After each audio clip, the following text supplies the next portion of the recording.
Duskmourn had an insane weekend where every single product went on sale, taking the market down, and punishing those of us who pre-ordered kind of for a little bit. Since then, boxes have not only completely recovered, but exceeded expectation in every single category. That's right, play, collector, and the Commander deck set, which we're going to talk about a lot today, all not only recovered, but are doing extremely well. Let's take a look at Duskmourn pre-sales, say what this means for the set that's about to come out, and where we should be spending our money as the day of release gets closer and closer.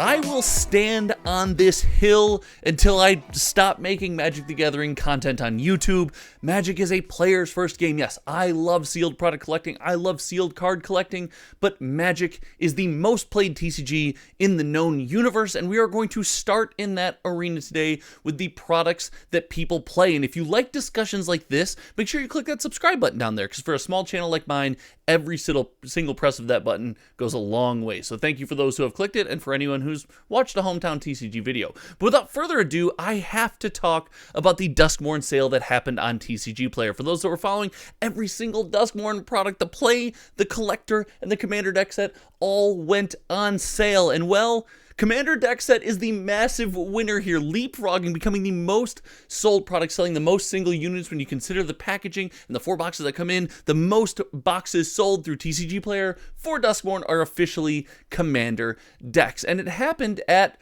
well, let's just call it a lower price than usual. We see the average price of this product being dragged down after the sale, and people getting a great deal on the Commander deck set. And I want to say this before we go any further, before we do any more data analytics, it's my opinion that this is a good thing. Commander deck sets are meant to be cracked. They're meant to be played. They're meant to be expanded on and built with.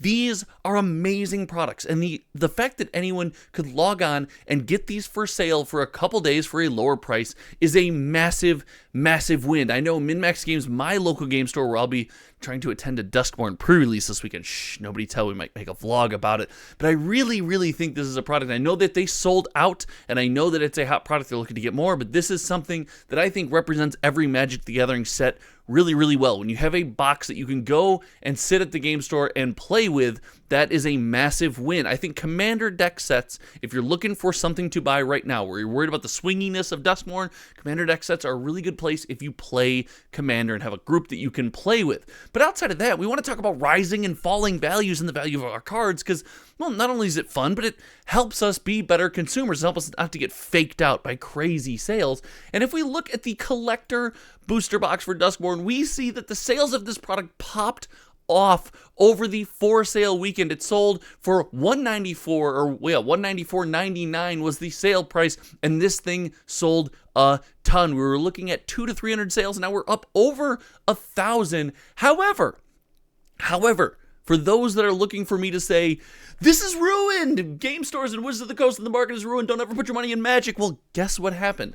People who bought on sale actually just got a good deal, because we look on TCG Player right now, and the box has fully recovered to $250, and while I don't expect it to stay quite this high, it just goes to show that when it comes to TCGs like Magic, when it comes to a set like Duskmourn, a set that we are excited about, will always continue to sell. Now, we see a lot of staying power at $249. We look at all these box prices here, and we look at how when the product is at a lower price, it is highly in demand. These are the factors that lead me to believe I don't think this thing's just going to sit at, $249 in perpetuity. These game stores are going to want to get off this box, so we're going to on to the next thing. There's a ton of boxes backed up here. I think it's going to go down, but if you bought a box during the sale, let me know in the comment section below, because that seems like a pretty smoking deal. If you are looking for these boxes, actually, we talk about it all the time. My local game store, MinMax Games, has them. I don't believe they're sold out yet. You can still get them at MinMax Games. They're $230 and only $3 shipping, so you save a couple bucks there,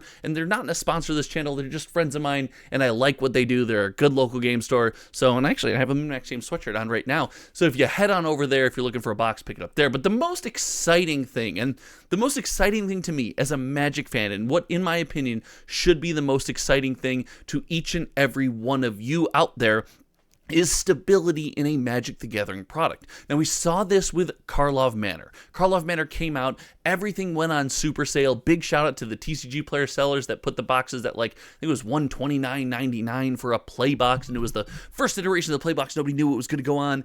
And ever since then, the product never recovered. And the big question was, did the sale cause the product to tank, or was the product just not very good? And we see time and time again now with TCG Player sales occurring almost every single release, that when you have a strong product, when you have a product the community believes in, the product that people want to buy and get their hands on, these sales do not affect the overall market. They do not tank the value of the product long term. And all in all, things, pretty much remain the same post sale. And the biggest shining star in the sky of consistency that as a Magic fan we should be happy to see, we should just be like, oh, I really love seeing that this is the case, is the Play Booster Box. The idea that this product went so on sale, $126.99, which again, I feel like we have to do this every time.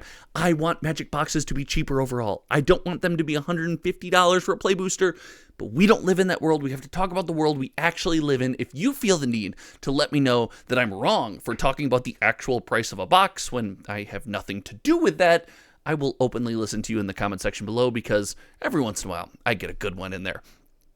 But the Play Booster Box coming in at a cheap price and then recovering on the secondary market again to $139, almost $140 is wildly healthy, for the reason that game stores can sell you this product and actually make money. We've been over this time and time again on this channel. Game stores exist to, turn a profit, to keep their lights on, to keep people employed. That is what a business does. And when Magic the Gathering is struggling, when things like Pokemon are struggling, we do live in a world where the game store can be forced to close its doors, for lack of a better phrase. If you can't make money on your biggest products, on your best sellers, on your most widely known games, it's a toxic ecosystem. And because we have had stability in the Play Booster Box through MH3, through OTJ, through obviously Bloomborough, which is still pumping, and now into the early days of Duskmourn, it's way too early to call, this is the sign of a healthy Magic the Gathering ecosystem. Yes, I want boxes to be cheaper. Yes, I don't want to pay this much for Play Booster boxes, but the fact remains, the fact that your game store and people out there can make money selling boxes and keep their doors open is a good thing, and we have proven it. We have shown it time and time again as a community. We will pay what it takes. We will buy the Play Booster Box for an average cost of $136.22 for Bloomborough. If we like the set, if it's a good set, if there's fun Magic cards in it, we will spend the money. And it's just going to show that Duskmourn, while it's a good set, it's right on line if we look at total sales with Outlaws of Thunder Junction, surpassing it a little bit, but remember we have the Nightmare bundle in this product. I really think Duskmourn's going to be a good set. It's a good Magic the Gathering release. I'm excited to see what comes of Duskmourn. I think it's going to be a bunch of good things, and I think Duskmourn's going to do well in the long term. Now, we have an entire conversation that we have to have in the Nightmare bundle, so again, make sure you're subscribed because we will talk about that. But it's worth talking about that the Nightmare bundle is still just super unknown, because as the product did technically go on sale during the TCG Player sale, it's still an expensive product for what it is, and I'm not sure that it has the juice that one of my products, I called it the best product of its year. I'm gonna keep sitting on that, because that was a really good take. It was a really good take of mine. I don't know if it has the juice of the complete bundle. In fact, I would say it doesn't, and it's also more widely available.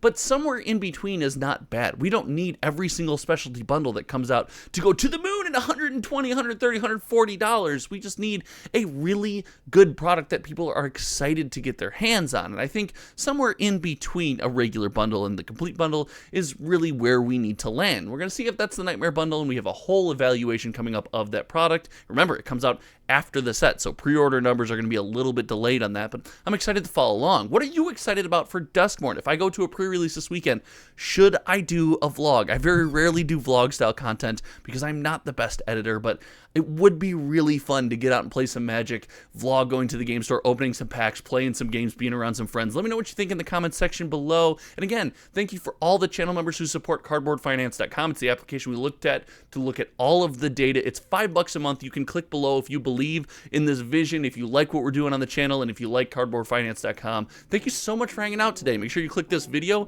of mine that YouTube says you should watch. And until next time, you all know me. My name is Josh. We'll see you around. Goodbye.